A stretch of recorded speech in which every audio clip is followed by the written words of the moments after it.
Assalamualaikum. Tubuh kita itu punya mekanisme yang namanya homeostasis. Kalau udah ketemu satu titik status quo gitu untuk waktu yang cukup lama, ternyata sulit untuk diubah secara drastis. Dan dia akan cenderung ingin mempertahankan status quo itu. Ini kayak para politikus ya, kalau udah menduduki kursi empuk. Yang gemuk mau nurunin berat badan jadinya sulit, demikian juga yang kurus, sulit kalau mau menaikkan bobot.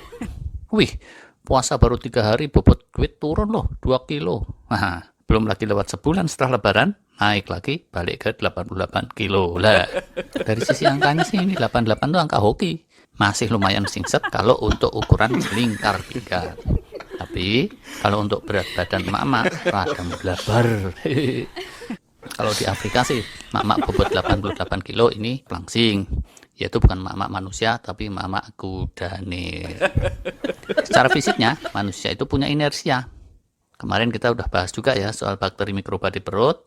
Dia juga bantuin untuk menjaga status quo supaya tidak ada perubahan drastis. Demikian juga secara mental spiritual, orang itu untuk mengubah gaya hidup secara drastis itu juga susah. Selama Ramadan udah nyetop rokok, begitu lebaran kalap. Udah bagus-bagus gitu, selama di tanah suci tiap hari olahraga tawaf dan bangun tahajud, begitu kembali ke tanah air, balik lagi hobi melungker. Kondisi seperti itulah yang disebut homeostasis. Tapi secara matematisnya gimana nih? Bukankah kalau kita defisit kalori ujungnya pasti berat badan kita turun juga? Nah, kalau mau lihat secara matematis, mending pakai contoh konkret aja. Si EH, bobotnya 88 kilo tadi itu. Umurnya 38 tahun, tinggi badan 168 cm. Sehari-hari mager melulu, kurang gerak.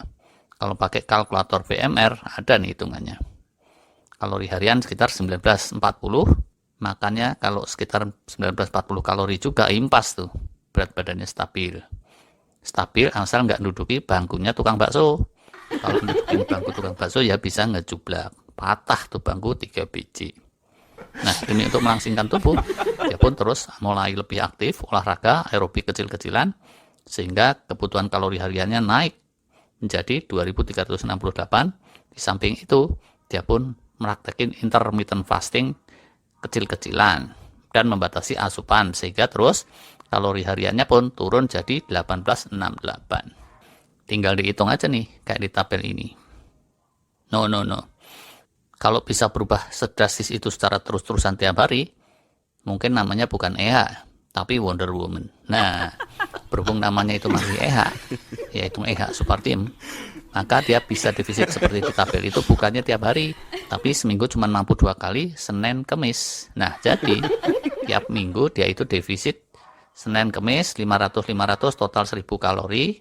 Kalau pakai matematika SD, untuk nurunin 2 kilo bakal butuh 3 bulanan. Atau kalau tekadnya bulat, terus defisitnya dikencengin, nggak cuma Senin Kemis, mungkin 3 minggu juga sudah turun. Nah, faktanya mungkin awalnya cepat turun sih, dari 88 kilo celurut, turun ke 86 kilo. Tapi sudah itu kok terus mandeknya. Apa yang terjadi? Macam-macam tuh yang terjadi.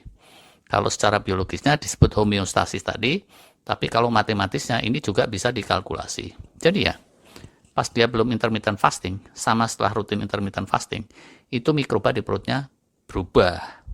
Kondisi metabolismenya juga berubah. Nah, karena berubah itu, yang semula dia beser gitu, misalnya banyak pipis, jadi nggak sebanyak dulu.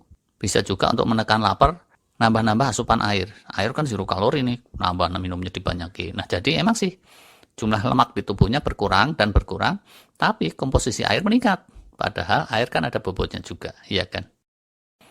Selainnya itu, begitu dia udah nurun ke 86 kilo, kalkulator BMR-nya berubah. Kemudian, efisiensi otot-ototnya juga berubah. Aktivitas yang semula kelasnya kehitung cukup aktif, setelah tubuhnya beradaptasi, jadi kelas ringan. Walau aktivitasnya persis sama. Sehingga kebutuhan kalorinya pun turun jadi 2198.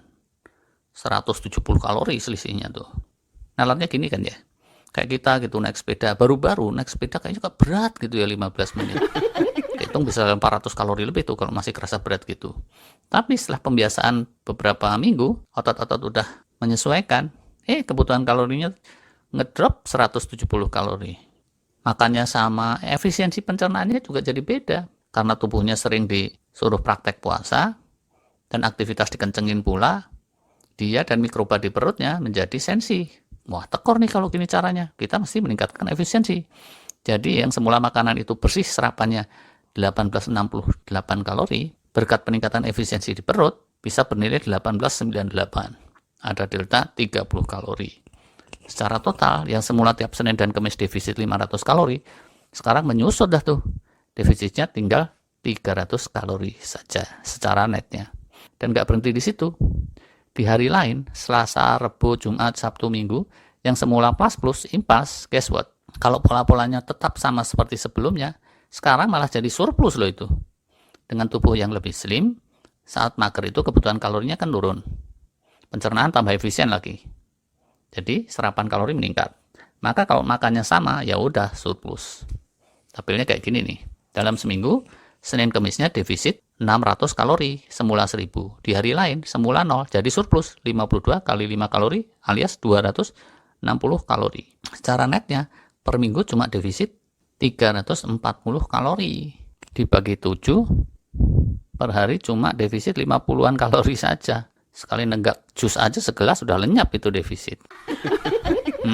Kalau nggak sabar, bisa terus riset balik kucing, pulih lagi ke 88 kilo atau bahkan lebih, ambiar kabeh. Tapi kalau dihadapi dengan sabar, dijalani aja terus, lama-lama tercipta status quo baru. EH bisa stabil di 86 kilo, itu lumayan. Lemaknya berkurang 2 kilo, magernya berkurang, dan kapabilitas intermittent fastingnya terasa. Tekad motivasinya biasanya terus juga jadi tambah mantap. Mikroba di perutnya pun lebih nyetal dengan posisi baru itu. Nah, ini modal sukses untuk hidup yang lebih sehat. Kapan-kapan gitu, kalau ada momentum berikutnya, bisa dia kencengin intermittent fastingnya ke level berikutnya. Bayangkan ya, kalau dari awal gitu levelnya langsung intermittent fasting yang kelasnya kelas edun, bisa mendekati sakit jiwa itu si EH. Ibarat kata, baru SMP gitu kelas 1 disuruh langsung masuk ITB semester 3. Terlalu berat lah. Tapi kalau udah terlatih intermittent fasting yang kelasnya SMA kelas 3 gitu, terus melanjut ke ITB semester pertama, ya ini terasa seamless. Berat juga tapi nggak terlalu. Walau begitu, apakah yang sekali ber-EH bisa turun sampai ke level bobot ideal 70 kilo? Kalau dengan cara-cara yang biasa, kebayang susah kan ya. Kembali lagi, di tubuh manusia itu ada sifat homeostasis tadi. Selain tubuhnya, mikroba di tubuhnya juga yang jumlahnya triliunan senantiasa berusaha keras mempertahankan status quo. Seorang EH Supartim, kalau bisa mencapai sejauh itu, mungkin beneran sih kehitungnya Wonder Woman atau Superwoman. Walaupun nama panjangnya tetap Supartim. Oke, cukuplah sampai di sini. Kalian yang senasib sama si EH, kalaupun nggak mencapai titik ideal, alhamdulillah ya, kalau semula 88, cenderung tambah melar, terus bisa berubah jadi stabil di 82 kiloan. Itu udah sip. Apalagi kalau diiringi dengan pola hidup yang lebih sehat dan hasil check up yang lebih normal. Allah itu ya, tidak menuntut kita untuk menjadi sempurna dan ideal. Asalkan kita udah ikhtiar terus, sehingga hari esok lebih baik dari hari kemarin, itu sudah luar biasa. Dan segala ikhtiar baik apapun yang kalian usahakan, tentulah kalian akan melihat balasannya. Demikian janji Allah. Oke guys, take care.